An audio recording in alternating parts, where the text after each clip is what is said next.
This podcast is sponsored by the Center for International Business, Loyola University New Orleans College of Business.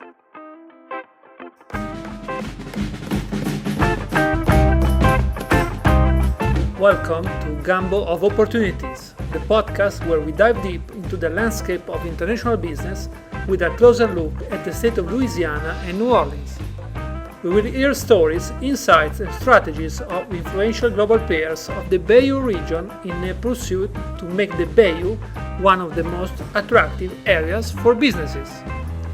This is Gumbo of Opportunities. Hello, everybody. Welcome back to Gumbo of Opportunities. Season 2 is here, and we're excited to share what's been cooking at the Center for International Business.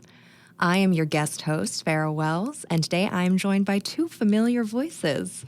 You know and love them. We have Dr. Gustavo Barboza and Dr. Alessandro Braga. Welcome back. Thank you so much. It's great to be back after a wonderful end of the season last year and a very active summer full of activities, and I can't wait to share all those with you.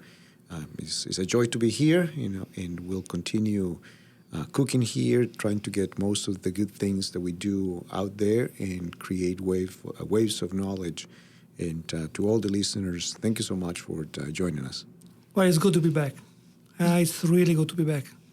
We had a nice, well-earned break throughout the summer, and now we're ready, pumped up to the new season of Gumbo of Opportunities. So let's begin. We are back. All right. So for the new listeners, would you guys mind briefly introducing yourselves and the role that you have at the center? Perfect. Thank you so much. Yes, my name is Gustavo Barboza. I'm originally from Costa Rica. I've been here at Loyola. This is the beginning of my 6th year. I am the professor and Reynolds Chair of International Business and also serve as the director of the Center for International Business. It is my absolute pleasure to be here in the company of a wonderful team of individuals, helping advance the mission of the center as well as the mission of the college and university. So welcome. And I'm Alessandro Braga, College of Business myself, from the Center for International Business. I'm from Italy. I guess my pronunciation doesn't have any other, It's kind of easy to, even my students tell me, "Oh, you're from Italy." Yeah. You can. I guess you can. You can find it very, very easily. But yeah, happy to be here again. I'm a research scholar in international business at the Center for International Business, and I'm also adjunct faculty in a bunch of courses of management and international business as well. Happy to be here again. Really ready for a new season of encounters, meetings. We have great guests in line for our second season, so please stay with us throughout all this academic year. Thank you. And like I said, I'm your guest host, Farah Wells, the program coordinator for the Center for International Business. So happy to be back and setting the stage for our listeners for season 2. So before we dive in on this new academic year, which we're excited for, why don't we rewind back to some of our highlights from the last academic year? It's been a while since the three of us have been at the mic together, and I don't think we've had a chance to tell our listeners about some exciting accomplishments we've had. So, Dr. Barboza, would you like to kick us off with some of your favorite highlights from last academic year? Yes, absolutely. We did so many things. At times it was hard to keep track of all the things that we were doing. In all the three fronts, right? We were doing the service part, we were doing the teaching, and of course the research. The teaching taking place here and also abroad with the study abroad in Costa Rica that Ali led, and then the study abroad program that was conducted in Rome, the eternal city, by Professor Braga and Professor Rambo. But at the same time, we did last year great conversations with several speakers that allows us to understand better why international business is so important and why having individuals with the capability to understand the implications of being an international manager could lead to sparks of innovation and creativity. And that's sort of what we want to do here through the podcast, and that is bring topics to the table that are relevant. We ended up the year on a note dealing with the state of the economy. Things have gotten even much more complicated since. had the opportunity to give a talk in Spain, in Córdoba, invited by the Loyola University of Andalusia to specifically talk about those topics. And it was very interesting because it was a reminder what we have talked prior to the end of the semester. So, I mean, we'll talk a little bit more about what we did, but creative things that we did. We had a highlight with the Creative Sparks Conference. In a spoiler alert, we're going to have 3.0 coming up this next April, so stay tuned for that as well. We'll bring some very good speakers to talk about all this. So we did a significant amount of work. And in fact, we were so busy that spreading the word, continued to be the next step. So this podcast allows us to reach out to more people. I will let you talk about all the new adventures that we have and the new media opportunities. So Ale, take it up. Yes, so Gustavo introduced more like a big picture about what we did last year. Just to give you a couple of brief highlights. Actually, what we did is we tried to invite a mix of academics, so professors from Loyola and outside Loyola. Many of them were international guests, so we were really pleased to have them in our podcast, invited to our episode. And actually, it's not a secret, we shot 2 episodes in Costa Rica for this podcast. Maybe you hear some background noise like bird chirping and so, which is kind of like a nice, keeps the reality out of it, right?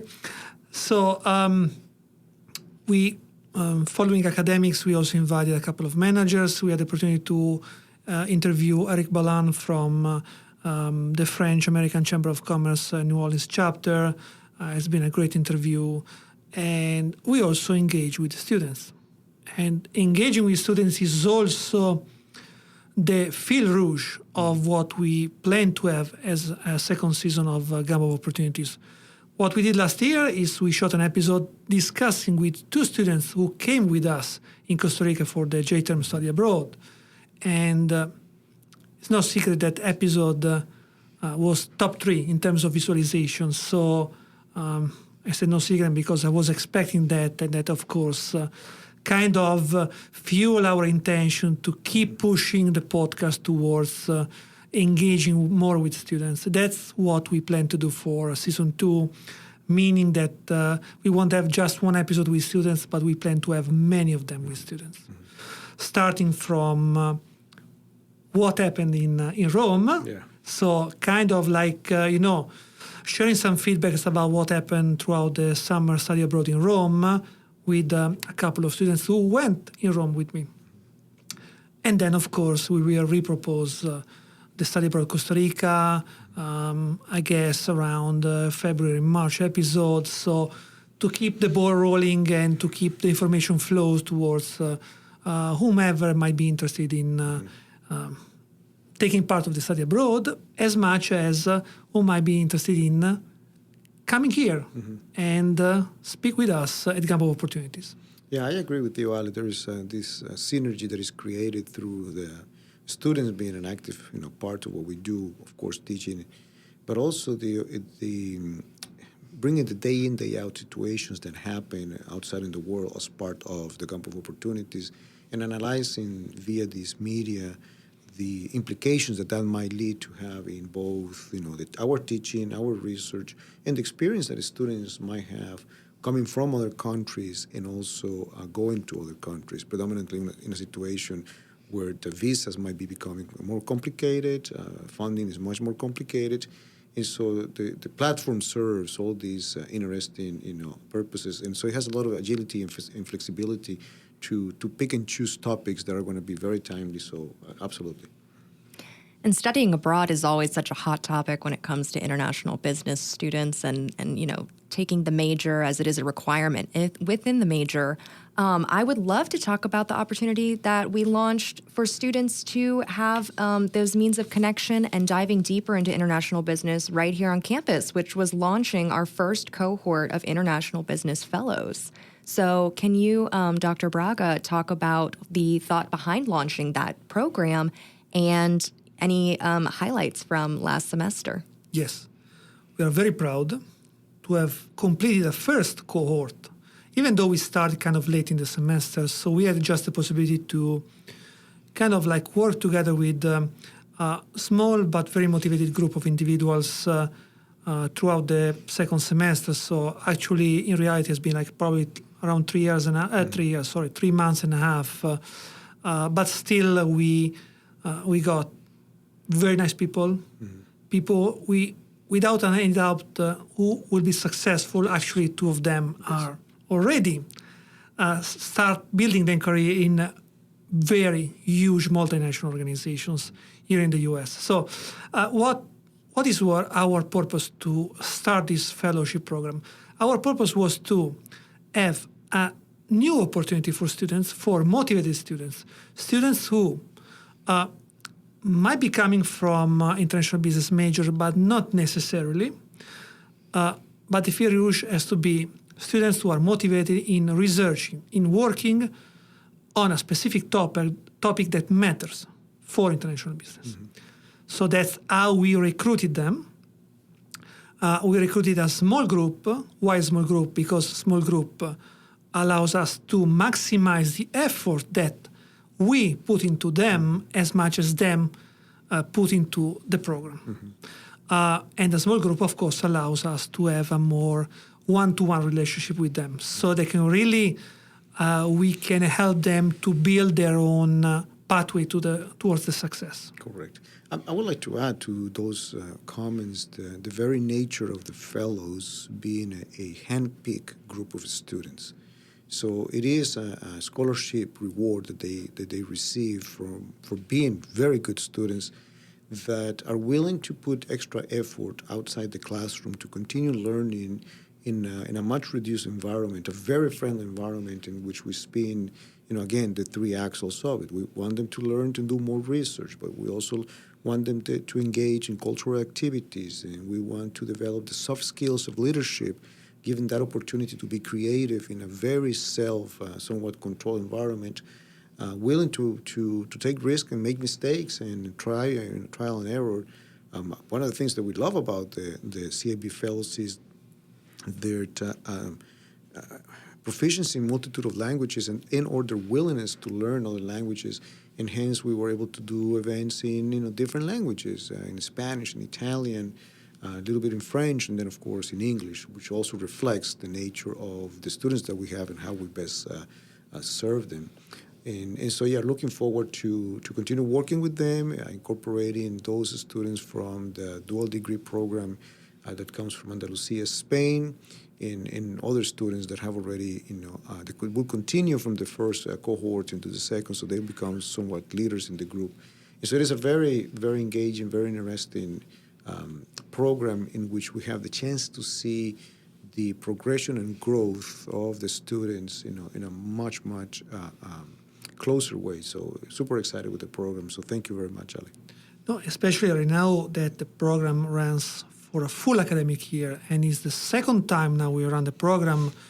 And from the first edition, from the first cohort, we will have at least one that is moving forward towards this program. So what we are looking forward towards the next couple of years is to have literally students handpicked, like Gustavo said, the students, exceptional students who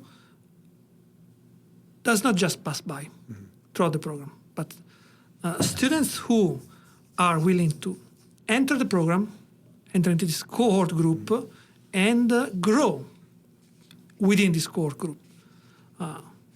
One, for example, we hope he will stay in for all the 4 years of his career here at Loyola University, so that we can really see how students will grow with us, how very, very shy at the beginning students will literally blossom throughout the years and can really, really become the leader of their own group, of their own cohort of fellows.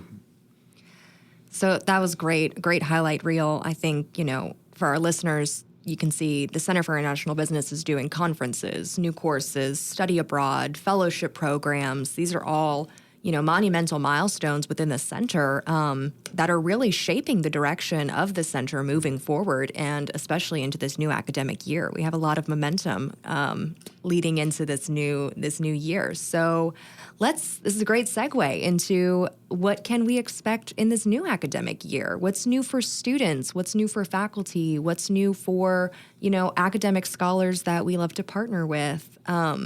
Dr. Barboza, would you like to kick us off? Yes, absolutely. So as we said earlier, we'll continue with the Creative Sparks, which has resulted in a series of very engaging, research activities. I'm very happy to say that our productivity has been very steady and very productive. Save the redundancy there. We have a lot of research projects going on. We have engaged in a multitude of conferences. We have been able to bring and will bring again, world-class scholars to be part of what we do. We have an upcoming event in conjunction with the Center for Ethics and Economic Justice, where we're bringing Professor Freeman from University of Virginia, the Professor Freeman, founder, creator of the idea of corporate social responsibility.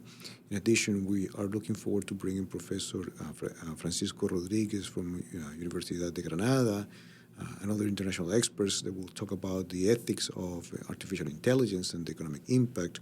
So those are just a few examples. Of course, we'll continue participating in conferences. We'll continue advancing our role in the topics of personal finance and the partnership with Stanford University. We will promote, study abroad programs, and that has been a very, very strong success that we have as the students are able and willing to experience new places. We continue to welcome foreign students. It's very rewarding when I walk into a classroom and I have students from Panama, Nicaragua, Honduras, of course the U.S., from multitude of literally all the four corners of the U.S. Miami, Washington, D.C., Seattle, L.A., Atlanta, Tennessee. We have then students from Spain, France, Italy, the Netherlands, and Armenia, and then Ethiopia, plus a new group of students from South Korea. So we have a quite large range of opportunities to continue expanding.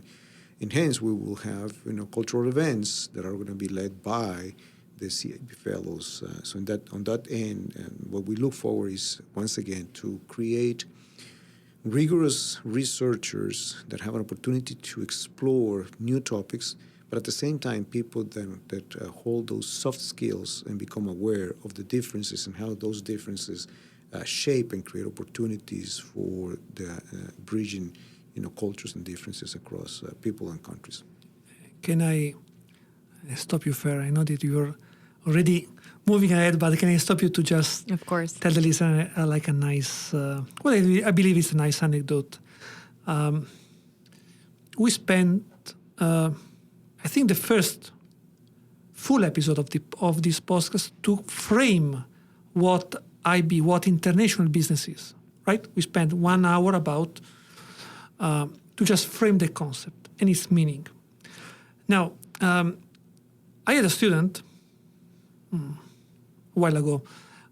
He asked me, okay, professor, what is international business in reality?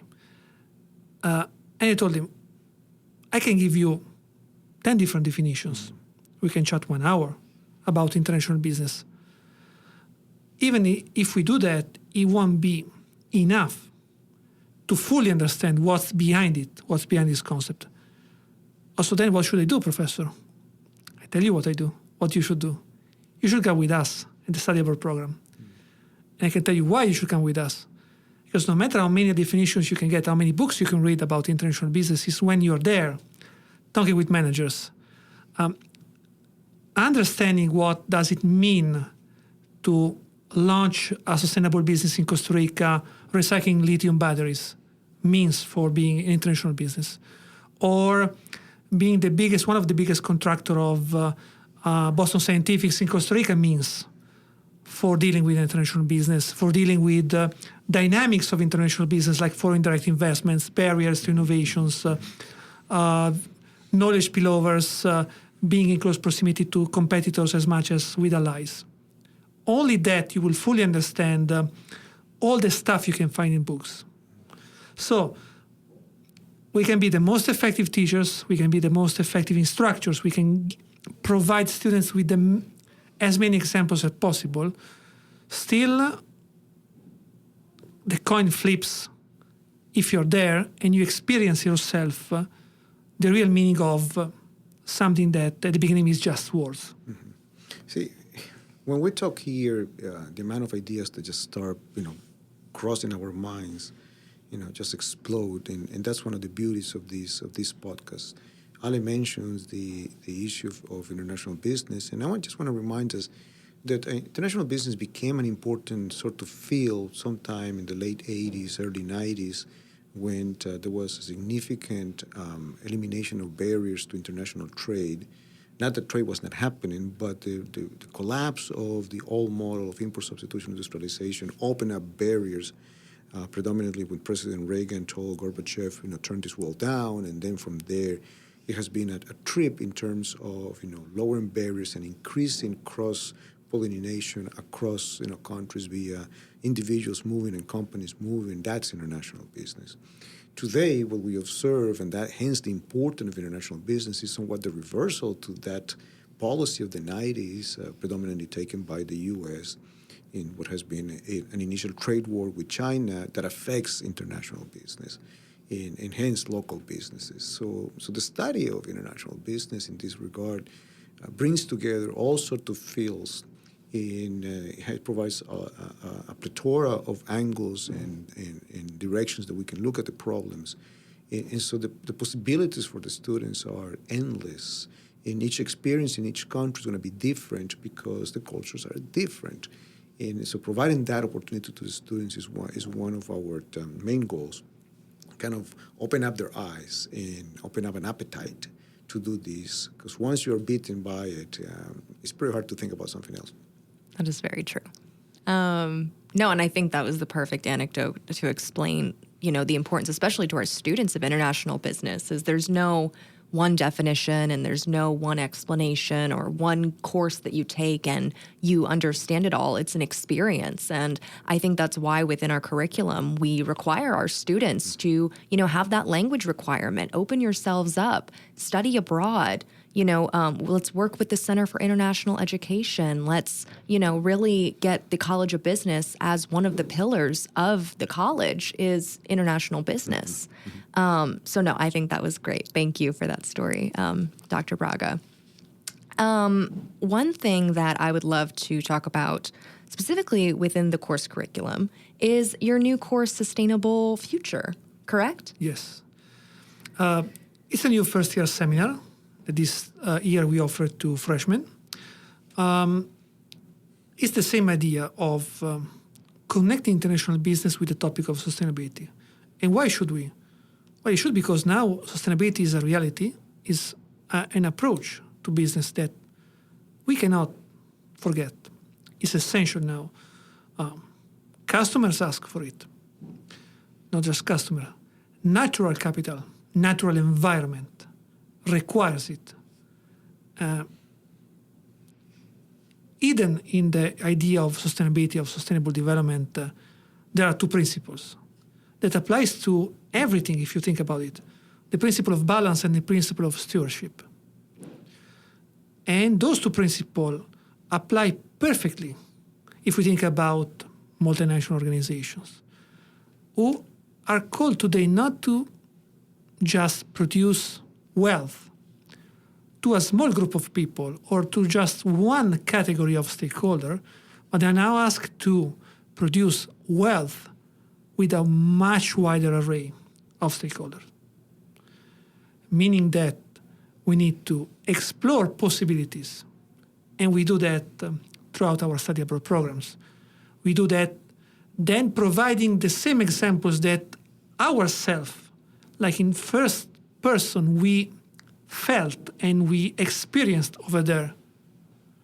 I keep mentioning in my classes, probably they're gonna dream that company overnight because I keep mentioning this amazing company in Costa Rica called Fortec. And but it's an explanatory case of how doing business abroad doing business internationally still doesn't compromise the idea of being a sustainable business. Mm-hmm.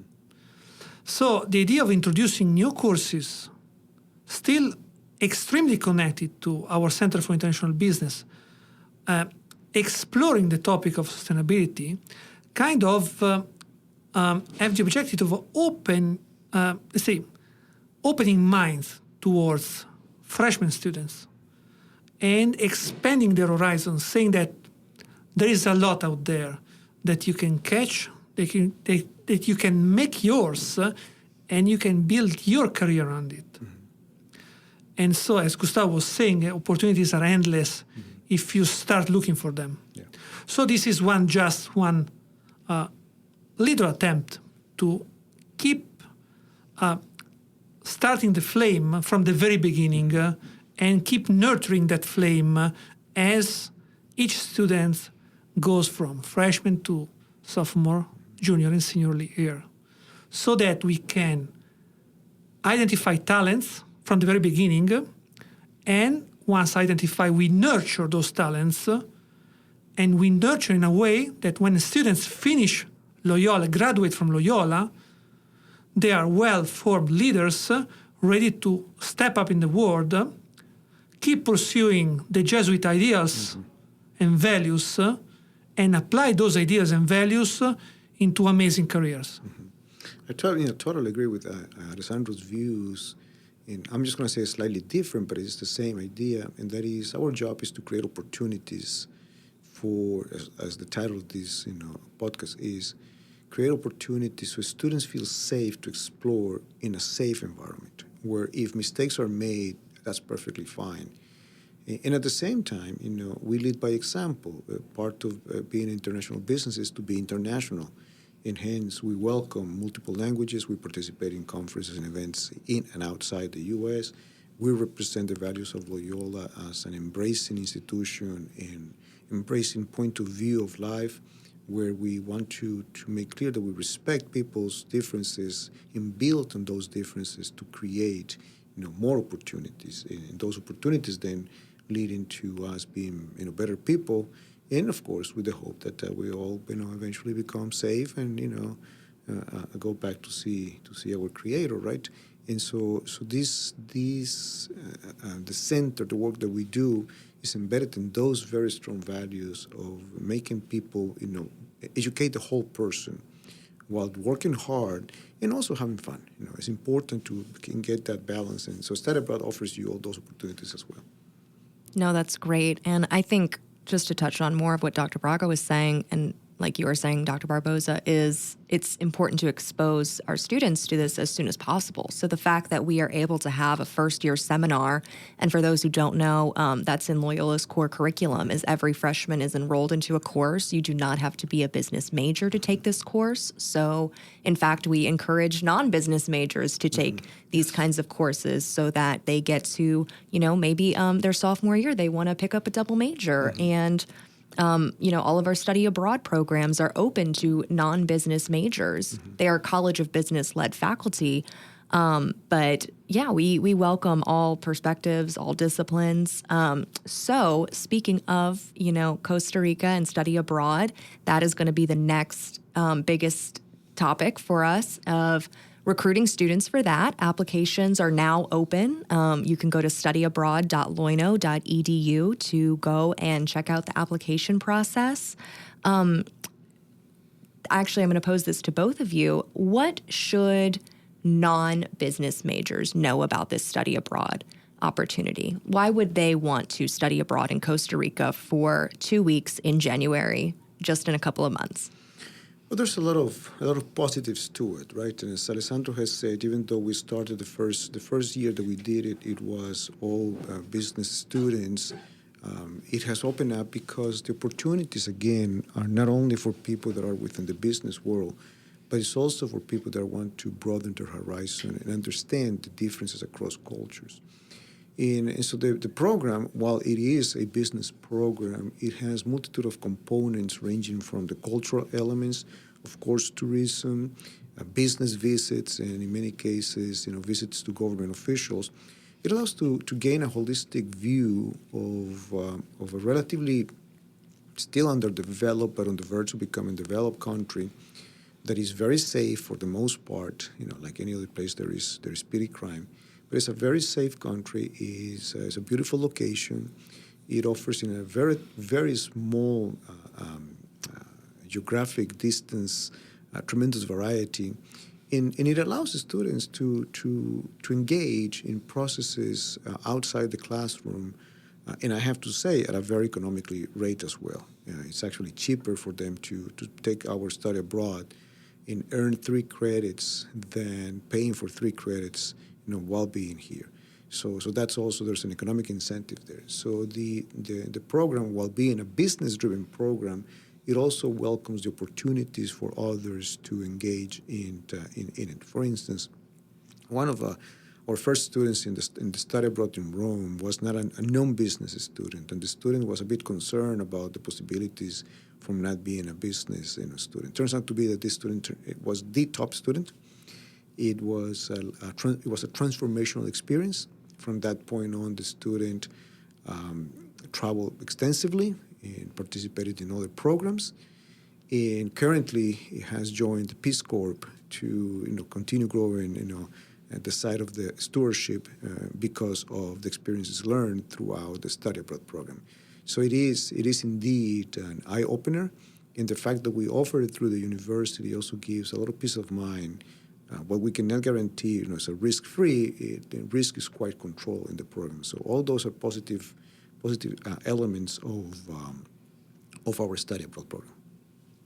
Yeah, that's great. Thank you. And just to give listeners a note, if any students are listening, we will be promoting this program at the Center for International Education's International Festival on October 1st in the Peace Quad. So, if you're listening to this before October 1st, come and check us out. We'll be there to answer any of your questions. And we would love for you to apply to the program. We love running it every year.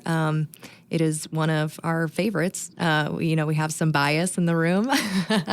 Just a little bit. Dr. Barboza is from Costa Rica, but no, it's always a good time. So we're always happy to promote it, and we love working with the CIE and their team over there as well. Just free commercial to the CIE. They're just amazing group of people. Their Yes. leadership and their work is nothing short of exceptional. Yes. And they make sure that we are always covered. They provide every possible and beyond support that we need. So kudos to Mariette and her team. They are just amazing. Absolutely. And can I also add very, very brief comment to what Gustavo said? Of course. Also, coming from your question, Farah, why should non-business students consider and applying to Costa Rica J-Term program? Costa Rica J-Term program has an hidden, still not hidden, but very, very clear sustainability component into it. Just 2 examples. Last year, went to Costa Rica, J-Term program. We visited 2 amazing places. First one, we went to Starbucks, Hacienda Alsacia, which is the only location in which Starbucks, instead of buying coffee from vendors, it cultivates its own coffee. It studied all the chemical component of the fruit. Coffee is a fruit. To make it better in a sustainable way. So we enjoyed watching all the process from cherry picking the coffee from the trees. Actually, there was a kind of a competition among the participants to this tour, and our student from our group of Loyola won the competition for harvesting the highest number of ripe cherries of coffee. The second, which is also my favorite, but it's like there's a very sentimental value to me, is once we went to the cocoa farm. Family owned, so very, very small cocoa business, very sustainable business. The student had a blast over there. We first went to waterfalls. We had to literally walk through a river upwards, up until the waterfalls. They call it the cascada. A cascada. Right? And we came back. We had an amazing lunch. And we stay, believe it or not, I never done it before, but I enjoyed so much. We stayed barefoot throughout all the tour inside the cocoa farm. And when I mean inside, I mean outside, in the open, among all the amazing plants, trees they have. And we also see a toucan who flown past us and he literally landed next to us, an amazing big toucan. And then we understood how it is from cherry picking the cocoa from the tree and make it like a drink. Because in Costa Rica, and Gustavo will confirm that in Costa Rica, cocoa is not something that you eat; it's something that you drink, right? Mm-hmm. Yeah, exactly. You make a refreshment out of it. Yes. So those two experiences, but together with the company visits that we had, as a huge sustainability component. And being sustainability a really cross-sectoral approach and discipline, I don't see why students from environmental science, from music and media, from nursing, from whatever college and discipline we have here, they shouldn't be able to apply. Absolutely. And I'm sure for any of our students listening, you had them at Starbucks Farm. Good, yeah. I thought so. That's why it was the first example. If you're a coffee lover, Costa Rica J-Term is the place to be. It is. Okay, so this is great. We have a lot going on. We've accomplished a lot with the center. We're a small but mighty team, and we have a lot to look forward to. And so I just want to highlight, the upcoming programs. Our Costa Rica J-Term. Our podcast launches, when this will launch is today. It'll be September 2nd. And when can viewers expect new episodes? Every first Tuesday of the month, a new episode will air. We expect this year even a more mix of episodes in terms of type of guests we will invite to come. And I also always tell my students, do you want to share something that matters to us? Please tell us and come to our podcast. Our podcast is open to anyone. You don't have to have a premium Nobel to come talk to our. We sure don't have one. So I guess if you really want, and this is like literally a message for everyone. You think you want to have something to share, just tell us and we will be happy to have you. Correct. That's, again, as Alex says, one of the beauties is we have a very wide array. Sometimes we're very serious about a topic, sometimes a bit lighter. And while we have not had a Nobel Prize yet, I think we'll eventually have one, because there is high caliber people that come to Loyola. And we just want to make sure that the students and listeners are aware that many times when we interview someone, there's also an event attached to it. It could be a seminar, it could be a research seminar, it could be a keynote speaker. And so just stay tuned, because the podcast spins off this idea that we can triangulate opportunities and create more opportunities. We're big into that belief. And so, we will release every first Tuesday of the month. Stay tuned for that. And the topics, as we said, are going to range from very strong academic experiences, sometimes discussions of topics, sometimes political, economic, real-time events, and in others, experiential, student-driven conversations. That is great. And for listeners, you can listen to Season 2 of Gumbo of Opportunities on Spotify. We post on our YouTube channel, as well as our website, cib.loino.edu. You can follow us on social media. We have a LinkedIn where we share all of the latest happenings of students, faculty, staff, all of the exciting things we have going on at the center. So on our LinkedIn, it's just Center for International Business, Loyola University, New Orleans. And our College of Business has an Instagram account. So if you type in @Loino COB, that's Loino COB, College of Business, you can also see some of the exciting things that we have going on. So Yes. If you have any comments, suggestions, you want to be featured, email ibcenter@loyola.edu. We'd love to have you. And as always, thank you for listening. Anything else y'all want to say to wrap us up? Just looking forward to this amazing season of Gumbo of Opportunities. And please listen to us, listen to our episode, share the news to anyone interested, and let us help you unlock opportunities. Absolutely. Thank you to the team. Thank you for all the work that you have done.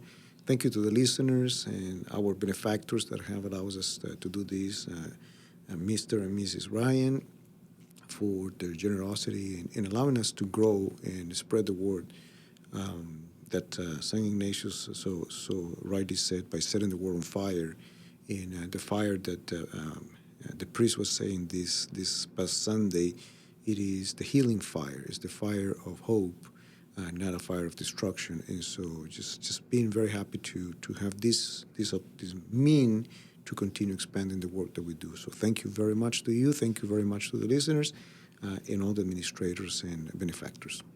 All right. Thanks, y'all. See you next time. Thank you for listening to Gumbo of Opportunities, the podcast about international business of Southern Louisiana and New Orleans. Huge thanks to Farah, Oban, and all the staff involved for making this podcast possible. The music is New Orleans jazz guitar music by The Music Hive.